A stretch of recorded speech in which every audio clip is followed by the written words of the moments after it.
اعوذ باللہ من الشیطان الرجیم بسم اللہ الرحمن الرحیم رب اشرح لی صدری ویسر لی امری واحلل عقدۃ من لسانی یفقہوا قولی۔ ریاض الصالحین دوسرا حصہ، احادیث نبوی صلی اللہ علیہ وسلم۔ حضرت ابو سعید خدری رضی اللہ تعالیٰ عنہ سے روایت ہے کہ نبی اکرم صلی اللہ علیہ وسلم نے فرمایا، تم راستوں میں بیٹھنے سے بچو۔ صحابہ نے عرض کیا، یا رسول اللہ صلی اللہ علیہ وسلم، ہمارے لیے بیٹھے بنا چارہ نہیں ہے، ہم ان میں باتیں کرتے ہیں۔ تو رسول اللہ صلی اللہ علیہ وسلم نے فرمایا، اگر تم بیٹھے بنا نہیں رہ سکتے تو راستے کا حق ادا کیا کرو۔ صحابہ نے پوچھا، اللہ کے رسول صلی اللہ علیہ وسلم، راستوں کا کیا حق ہے؟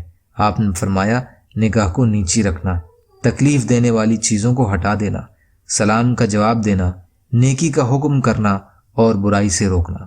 بخاری اور مسلم۔ فائدہ: عام راستے اور گزرگاہیں سماج کی اجتماعی وراثت ہیں، اس لیے ان پر مجلسیں جما کر بیٹھنا صحیح نہیں۔ اس سے گزرنے والوں کو تکلیف ہوتی ہے، خاص کر پردے والی عورتوں کو، جو لوگوں کے سامنے آنے اور ان کے سامنے سے گزرنے کو پسند نہیں کرتی۔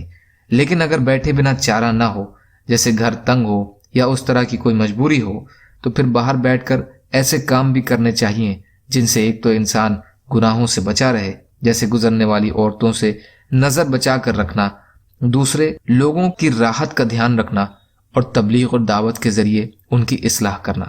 آج کل لوگ شادی بیاہ اور دوسرے پروگرام میں راستہ بالکل بند کر دیتے ہیں، جس سے بہت سے لوگوں کو تکلیف ہوتی ہے۔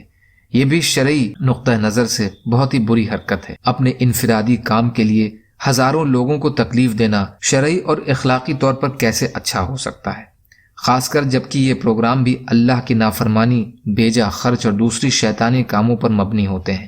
اللہ تعالیٰ مسلمانوں کو ہدایت اور سمجھ عطا فرمائے۔